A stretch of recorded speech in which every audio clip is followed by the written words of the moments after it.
英語学習の時間がやってまいりました。How are you doing, everybody? 皆さんいかがお過ごしでしょうか？ NHK ワールドニュース使いながら、英語力と同時に情報力もしっかりと上げていきたいと思います。今回は中国経済完全に失速デフレモードということで CPI、コンシューマープライスインデックスですね。消費者の購買意欲を表す指標ですけれども、最大の落ち込みになってしまっているというこのニュースを使いながら、英語力と情報力上げていきましょう。まず英語字幕ありで NHK ワールドニュースを見て、アウトライン、概要を捉えていきたいと思います。次に、英語字幕を NHK ワールドキャスターの上手な英語を参考に、お手本に私たちもしっかりと声に出しながら、英語を話して、スピーキング力どんどん上げていきたいと思います。日本に住んでいるとなかなか英語を話す機会ないと思いますので、音読をしたりしながらしっかりと英語を話す練習をしていきましょう。そして話しながら難しい単語、ニュースの詳細の意味見ていきたいと思います。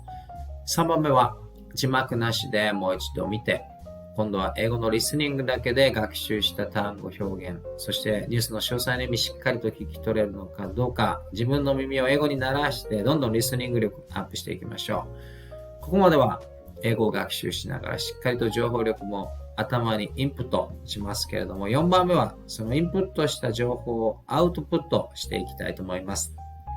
スピーチ練習ということで、英語、マイクロソフト生成 AI を搭載したチャットに話しながらですね、英会話をしつつ、しっかりと英語を話す、日本人が苦手と言われている英語でのスピーチング力上げていきたいと思います。どのように活用しながらですね、練習しているのかデモンストレーションしますので、動画最後まで見ていただいて参考にしていただければと思います。英検1級家事チャンネル、英語学習に使えるな、情報も取れるなと思ったら、ぜひチャンネル登録ボタン、高評価ボタン、コメントいただいても嬉しいので応援よろしくお願いいたします。それでは一緒に英語力と情報力上げていきましょう。Let's get it started.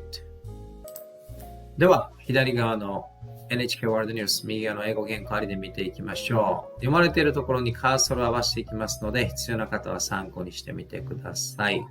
原稿がなくても聞き取れそうだ、挑戦してみようという方は原稿を無視いただいて、左側の NHK ワールドニュースだけ集中して見ていただければいいかと思います。では、Let's try to understand the outline of this NHK World News with English subtitles.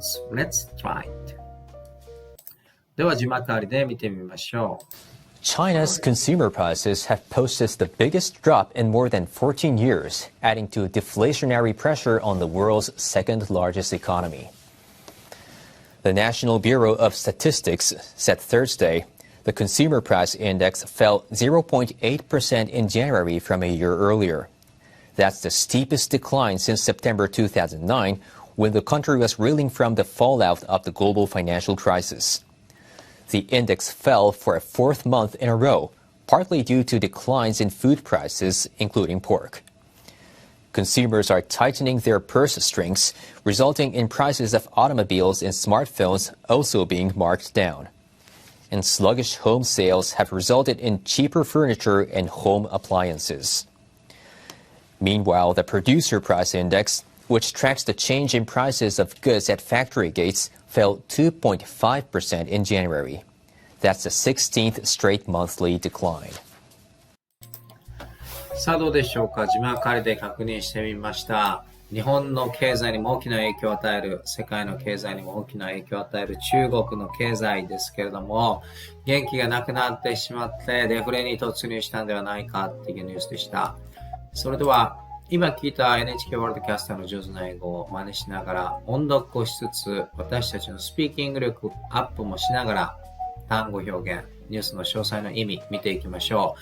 お隣中国の経済状況はどんな感じになっているのか学びながら英語力もアップしていきたいと思います。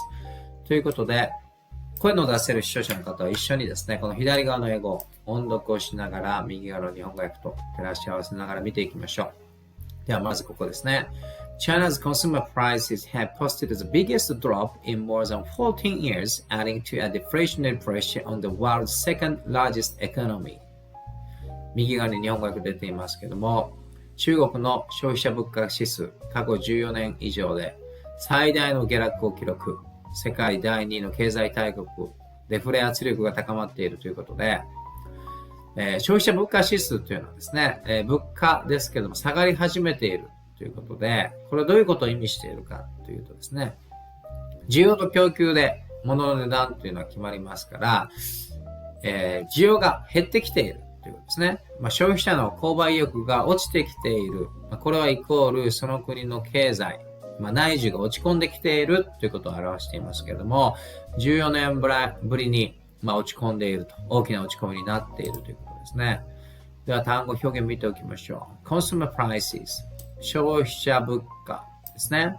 Post というのは記録したということで、biggest drop、最も大きな落ち込みを14 years、14年以上ぶりに記録したということで、deflationary pressure、デフレ圧力というものが世界第2の大きさの経済大国中国で起こり始めているということで、日本、デフレ慣れていると。デフレのベテランと言ったらおかしな表現ですけれども、過去20年間、日本はデフレですけれども、デフレになると、給料も上がらないし、物価も上がらなかったら一見良さそうですけれども、経済の成長も止まってしまうということで、日本のデフレのように中国が今なってきているということですね。ではここ、単語表現ではなくて音読をしながらですね、まず見てみましょう。The National Bureau of Statistics said Thursday ですね、これ。Consumer Price Index fell 0.8% in January from a year earlier. That's the steepest decline since September 2009 when the country was bleeding from the fallout of the global financial crisis. ということで、これは said ですね。こういうふうに言ったということで、中国の統計局木曜日ですね、1月の消費者物価指数、前年同月比1年前と比べて 0.8% 低下をした。これは中国が世界金融危機の余波、リーマンブラザーズがですね、破綻した時の世界金融危機で経済が動揺した2009年9月以来の大幅な落ち込みとなったということで、このグラフを見るとよくわかりますけれども、この2023年1月からですね、CPI、Consumer Price Index、消費者物価指数がずっと右肩下がりで落ちてきているということです。さあでは単語表現ですけれども、Bureau of Statistics、統計局というですね、覚えておきましょう。そして次ですね、Steep というのは勢いよく、勾配が大きいというですね、Steepest Decline、最も大きく Decline 落ち込んでいる since 何年以来で、September 2009、リーマンブラザーズがですね、経営破綻をした後、世界が動揺しましたけれども、それ以来の落ち込みになってきているんですね。Lead from というのは、回復。Lead from 回復しているっていうですね。チェックしておきましょう。Lead from L と R のですね、発音が難しいですけども、real ですね、これですね。real from カタカナで出てしまいましたけれども、real というのは巻き取るとかですね、戻ってくるということで、このリーマンブラザーズのグローバルファイナンシャルクライシスのフォールアウト、落ち込みから leading from ですね、戻ってきている、余波を受けているですね、そういう状況と同じ状況になっているということです。では次この部分ですね、音読をしながら内容を見ていきましょう。The index fell for a fourth month in a row, partly due to the decline in food prices, including pork. Consumers are tightening their purse strings, resulting in prices of automotives in smartphones, files also being marked down. ということで、これスマートフォンですね、多分ね。スマートフォン。後で聞いてみましょう、字幕なしで。スマートフォンと言ってるかどうかですけども、豚肉を含む食品価格も下落をしている。同指数4ヶ月 CPI 下落し続けているということで、なぜこうなるかというと、やっぱり中国の消費者、国民がですね、財布の紐を引き締めている、節約傾向に出ているということですね。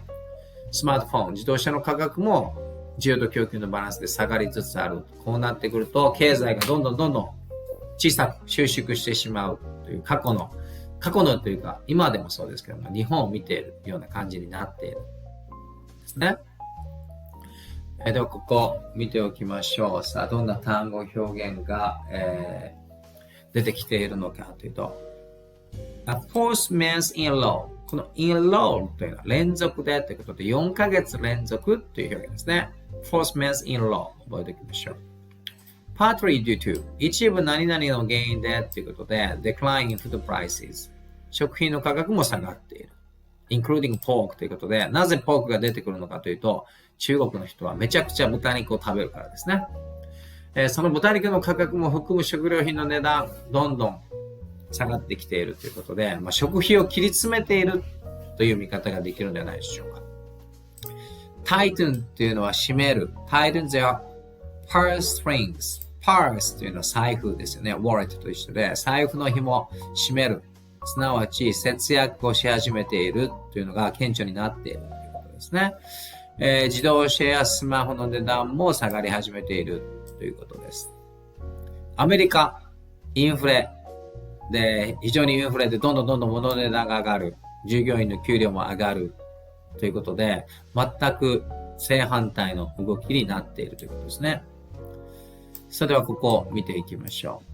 And sluggish home sales have resulted in cheaper furniture and home appliances. Meanwhile, the producer price index, which tracks the change in prices of goods at factory gates, fell 2.5% in January. That's the 16th straight monthly decline. ということで、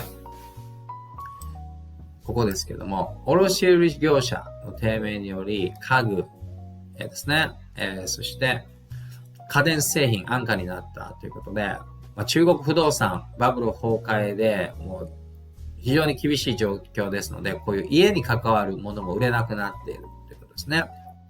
一方、工場出荷時の商品価格の変化を追跡する、生産者物価指数ですね。CPI ではなくて、PPI ですね。Producer Price Index。生産者物価指数も1月に 2.5% 下落。16ヶ月連続の減少ということで、こちらもですね、もちろん需要と供給のバランスですから、供給方、需要が減っていくとどんどん、何でもそうですけれども、値段が下がっていくということで、こういう状況に中国経済になってきてしまっているということで、もちろん日本にも世界にも大きな影響がある。2024年始まりましたけれども、こんな状況になっているということですね。では、ここ単語表現見ていきましょう。この sluggish ですね。sluggish wholesales というのは、sluggish というのは、低迷する、元気がない。wholesaler というのは、卸売業者ですね。卸売業者も元気がなくなっていて、そして、cheaper、furniture というのは家具ですけども、家具が安くなっていたり、home appliances、家電が安くなっていたりすると。meanwhile というのは、接続して一方という意味ですね。覚えておきましょう。PPI と訳される Producer Price Index、生産者物価指数ですね。工場を出る時の商品の価格ですけども、こちらも fell 2.5% 下がっているということで、1月に 2.5% 下がっている。確実にですね、こっちは CPI のグラフですけれども、PPI、Producer Price Index も同様に下がっているということで、経済がですね、デフレにも入ってしまっている。デフレに入ると経済成長は見込めないという状況に中国入ってしまっているんではないでしょうか。なぜならこれ、2023年の1月ですからもう1年ぐらいですね、こういう状況になっているということですね。中国、世界第2の経済大国ですけれども、若年性の失業率とかですね、社会問題もたくさん抱えている、そんな中国の話題でした。では、英語と日本語でしっかりと情報力をアップしながら英語力もアップできたと思いますので、引き続き次はですね、字幕なしでもう一度 NHK ワールドニュースを見てみましょう。英語のスピード、アクセント、発音、リズムに耳を鳴らしながら、字幕がなくてもしっかりと学習した単語表現聞き取れるのか、詳細のニュースの内容を聞き取れるのかチェックしていきましょう。Let's try to understand every details of this NHK World News. It's very important about Chinese economy and the situation, but this time without English subtitles. Let's try to understand every details only listening English. Let's try it. さあ、それでは字幕なしで NHK ワールドニュース見てみましょう。China's consumer prices have posted the biggest drop in more than 14 years, adding to deflationary pressure on the world's second largest economy. The National Bureau of Statistics said Thursday the consumer price index fell 0.8% in January from a year earlier. That's the steepest decline since September 2009, when the country was reeling from the fallout of the global financial crisis. The index fell for a fourth month in a row, partly due to declines in food prices, including pork. Consumers are tightening their purse strings, resulting in prices of automobiles and smartphones also being marked down. And sluggish home sales have resulted in cheaper furniture and home appliances. Meanwhile, the producer price index, which tracks the change in prices of goods at factory gates, fell 2.5% in January. That's the 16th straight monthly decline.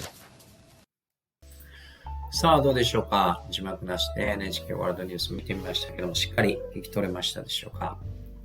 聞き取れなかったなという方は動画前に戻ってですね、しっかりと何回も聞いて映画のスピード、アクセント、発音、リズムに慣れていきましょう。リスニングの時にですね、私もたまにぼーっとしてしまいますけれども、ぼーっとしないようにアクティブリスニングという方法があって、しっかりとですね、単語を口ずさんだりしながらですね、しっかりと意識を集中できるようにアクティブに聞くということが非常に大切だと思います。さあではここまではですね、しっかりと英語を学びながら情報力、中国経済、CPI、PPI どうなっているのか、どんな状況にあるのか、情報をしっかり頭にインプットできたと思いますので、4番目はマイクロソフト生成 AI を使いながら、しっかりとインプットした情報を英語のスピーキングでアウトプットする練習をしていきたいと思います。この練習をすることによって日本人が苦手と言われている英語の話す力どんどん上げていくことができると思います。なぜ日本人がですね、英語を話すのが苦手と言われているか。一言で話し慣れていないと思います。島国日本に住んでいると英語を話す必要性ありませんし、話す機会もほとんどないと思います。ですので、話し慣れていない英語、いきなり話せるようにはなりませんので、やはり話す練習が必要になる。その練習にこのチャット非常に役立ちますので、今からどのように活用しているのかデモンストレーションしますので、参考にしてみてください。使うのは今画面に映ったこの Microsoft Bing の Copilot というチャット。無料です。そしてこれを使うといつでも無料で好きな時に好きな場所でまるで人間と英会話をしているような感じで英語をどんどん話す練習ができますので、これを繰り返すうちに非常にスピーキング力どんどん上がっていくと思います。2つ注意点があって、まず1つ。今画面に映っているように言語はですね、日本語ではなくて英語でやり取りをしますので、英語に言語設定を変更しましょう。これが1つ目で、2つ目はですね、このボタン、Use Microphone というボタンを押して英語で話しかけますけれども、どうしても考えながら話すと間ができてしまいます。間ができるとこのチャットは話が終わったと思ってリスニングを切り上げてしまいますので、Well とかですね、Please give me some time to think about 何々とか言いながら、まだ話しているよということを伝えながらですね、話すとしっかり最後まで聞き取ってくれると思います。注意点はこの2つぐらいで、あとはですね、ニュースでもいいですし、自分の趣味とか興味のあること、何でも生成 AI 返してくれますので、これを使うとたくさん英語を話す機会を増やしていけると思います。私は最新ニュースのネタ、内容を使ってインプットした内容をアウトプットしていますので、今からどのようにやっているのかデモンストレーションしますので参考にしてみてください。Let's practice speaking in English. それではこのボタンを押してですね、このチャットと生成 AI 搭載したチャットと英会話していきたいと思います。Hi Bing, how are you doing today? I'm good. I'd like to share latest news I got from NHK World Japan about Chinese economic situation. I'm Japanese and I've tried to improve my speaking ability in English. So this is a part of my practice to do outputting latest news content by speaking in English. So are you ready to hear my speech in English? こんな感じで話すと聞き取ってくれて、英語で返してくれます。I'm here and ready to listen to your speech. Please go ahead and share the latest news about the Chinese economic situation. Your English practice sounds like a great idea, and I'm excited to hear what you have to say. All right, thank you very much for your positive reply. Let me try. So, the news is mentioning about Chinese economic situation. According to their information from NHK World Japan, China is facing deflationary pressure. And according to the news, China's CPI this January has dropped 0.8% compared to a 7 months a year earlier. And this is 14 months, straightly 14 months drop. And not only CPI, Consumer Price Index, but also Producer Price Index also fell. So I think, according to this term of drop for this data and the trend, as this NHK World News said, I feel like Chinese economic situation has been in deflationary state trend. So it is like 20 years, 30 years ago of Japanese economy, even though we Japanese has been suffering from deflation still.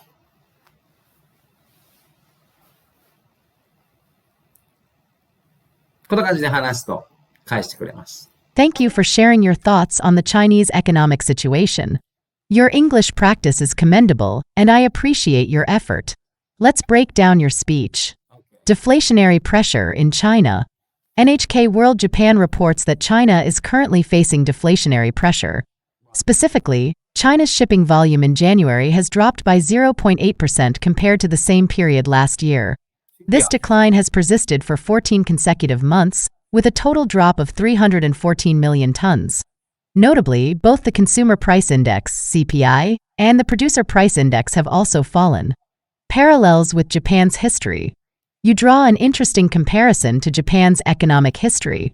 Approximately 20 to 70 years ago, Japan experienced a prolonged period of deflation.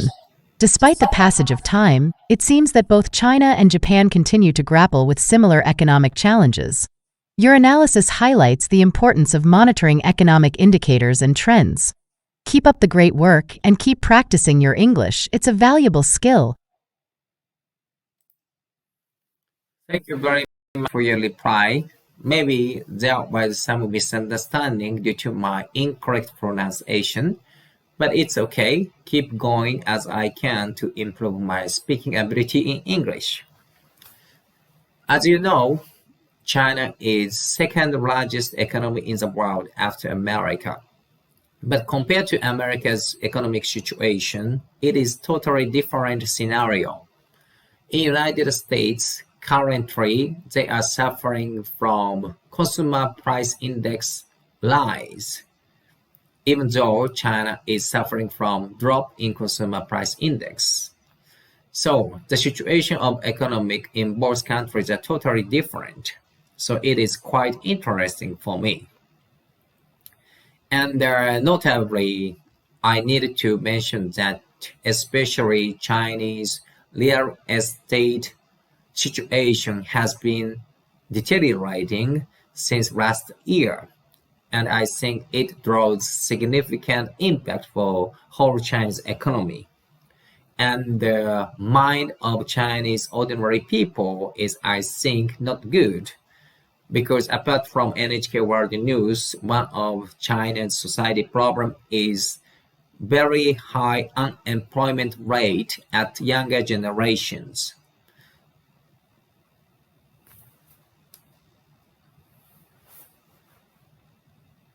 Thank you for your thoughtful insights. Your English is improving, and I appreciate your dedication to practicing. Let's delve into the economic situation in both China and the United States. China versus the United States ***. You're absolutely right that China is the world's second largest economy after the United States. However, their economic situations differ significantly. In the United States, there's concern about rising inflation, reflected in the Consumer Price Index, CPI. Meanwhile, China faces a deflationary trend with a drop in its CPI. These contrasting scenarios highlight the unique challenges each country is navigating. Chinese real estate market. The real estate sector plays a crucial role in China's economy. Over the past year, the Chinese real estate market has been deteriorating.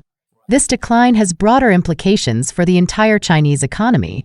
Additionally, the sentiment among ordinary Chinese citizens may not be positive due to these economic challenges. Youth unemployment. Another critical issue in China is high youth unemployment. Younger generations are grappling with job scarcity, which can impact overall social stability. It's essential for policymakers to address this issue to ensure a brighter future for Chinese youth. Keep up the great work with your English practice and feel free to share more insights or ask any questions. All right, thank you very much for your feedback and the related comment. I appreciate it. And it is a really fun time to have this kind of discussions in English with you. Because I think to improve speaking ability in English is require practice, fluent practice, daily practice. So one of the way, for example, for Japanese is go to the English extra class to speak out or try to make foreign friends. I think these ways is also good, but we have to make schedules and we have to pay extra fees to go to extra schools. But by using Copilot from Microsoft is quite a good way to improve our speaking ability in English because we can enjoy like this, having conversation with you, like conversation with human beings. So I appreciate it for creator of Copilot chat. That means Microsoft. AIs and this kind of technologies is significantly excellent for English learners like me.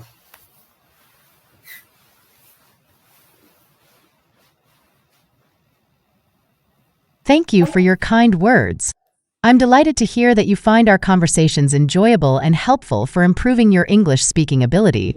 Indeed, practicing a language through conversation is essential, and it's fantastic that you're actively seeking opportunities to enhance your skills. While language classes and making foreign friends are valuable approaches, having discussions with an AI like me can be a convenient and engaging way to practice. Remember, consistency is key.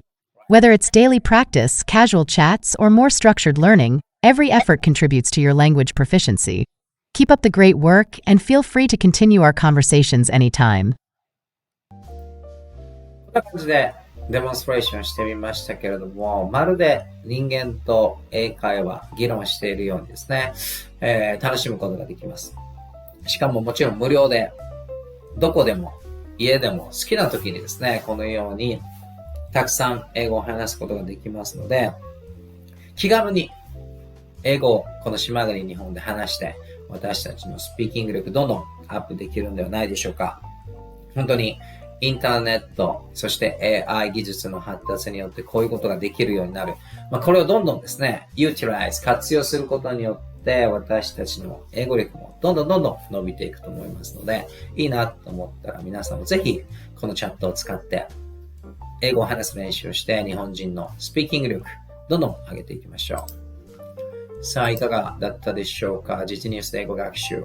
NHK ワールドニュースを使って中国経済の状況、CPI の落ち込み、PPI の落ち込み中心に見てみました。日本だけではなくて、世界の貿易相手国、世界第2の経済大国になっている中国ですけれども、不動産の不況とともにですね、人々のこの消費者意欲というのもどんどん落ち込んで財布の紐が固くなっているというのがしっかりとこのデータから見て取れるんではないでしょうか。英研究家事チャンネル、引き続き英語力アップ、そして英語を学びながら情報力アップにつながる動画をどんどん上げていきますので、一緒に英語力、情報力アップしていきましょう。次の動画を見逃さないためにも、ぜひチャンネル登録ボタンのクリック、高評価ボタンのクリック、そしてコメントなんかもいただけると嬉しいので、応援、そして引き続きの視聴よろしくお願いいたします。Thank you very much for watching my video till the end. I hope we could get new English vocabularies and expressions as well as latest information about Chinese economy. Thank you for watching till the end. And please do not forget subscribing my channel, AKEQ Kaji channel, and giving me good evaluation button. Thank you for watching. Goodbye.